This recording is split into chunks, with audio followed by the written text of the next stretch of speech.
Hi, I'm Michele Morrissette. I'm the Supervisor for Health Services for Queen Anne's County Public Schools. And I wanted to walk you through how to do the self-swab for the rapid test kits that we're going to be using in our schools. We're going to start with the Buy Next Now COVID test. They come in a box like this. There's 40 per box. Each box contains a card that tells you how to do the test, bags of swabs. The test kit itself is in a pouch, and a reagent that you would use to make the test come up positive or negative.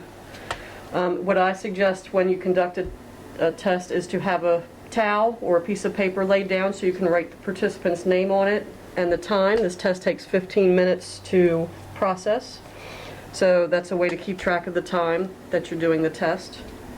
So to get started, you'll want to open your test kit.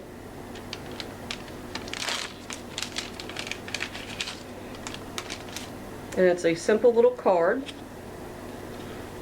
So you'll open that up, make sure it lays flat on your surface. Okay. And to get started, you're going to place 6 drops of your reactant reagent in the top circle of your card.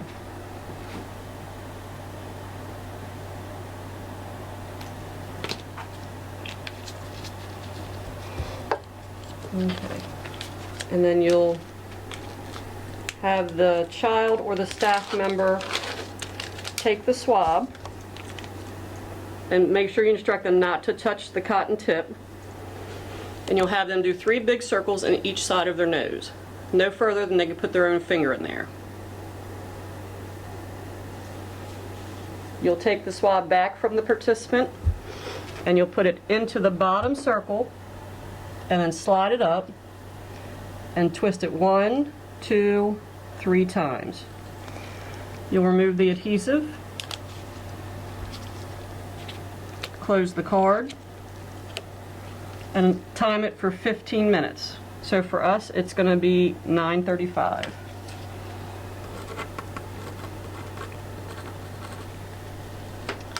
While that's sitting and processing, you can do your hand hygiene, and then move on to the next child or staff member that may need to be tested or assessed.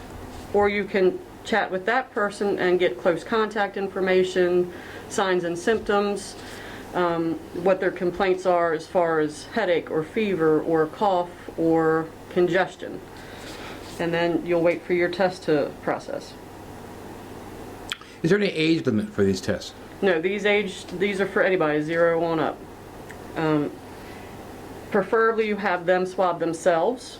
If they're unable, you may swab them. And again, it's only simple 3 circles. You don't need to be up in their face to do this test. If a child is combatant or resistant, you are not to wrestle them or restrain them. You simply call the parent and let them know they're symptomatic and they need to be tested, but the child is not cooperative. And you do need to make sure you have consent before you perform this test on any student or staff member. And that consent can be found in the Mako platform system. Okay, so we've waited the 15 minutes and our test has resulted. And you can see here, 1 line is a negative. If there were 2 lines there, that would be a positive result. And we would be going through the quarantine isolation with the student or the staff member that tested positive. So if this sick child or staff member came in, it's a negative test, you're either now sending them home with their symptoms like you would have before COVID hit, or you would see if they can manage through the rest of the day and go back to class. Same with your staff member. Can they manage the rest of the day, or do they need to go home sick? So at least this would give you information to start that discussion. What symptoms should we be looking for? So symptomatology for COVID is chest congestion, sore throat, a cough, a fever of 100.4 or greater, a headache. The guidance says severe headache, but we're seeing more kids with a slight headache that don't usually suffer from headaches. Nausea, vomiting, diarrhea. Those are the classic symptoms of COVID. Not a mild sniffle, not a... Correct. Not sneezing, not a runny nose, not itchy eyes. Those, especially this time of year when the fields are being brought in, a lot of folks are suffering from your seasonal allergies. And then those folks who suffer from chronic sinusitis, have all that pressure.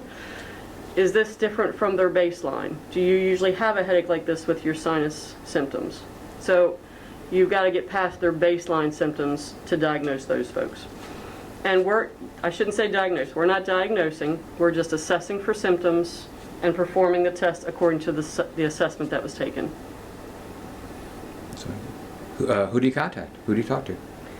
Your school nurse can help you through your quarantine isolation information. If you need further information, you can call the Queen Anne's County Department of Health and speak to the communicable disease nurses, and they can answer any more specific questions you might have.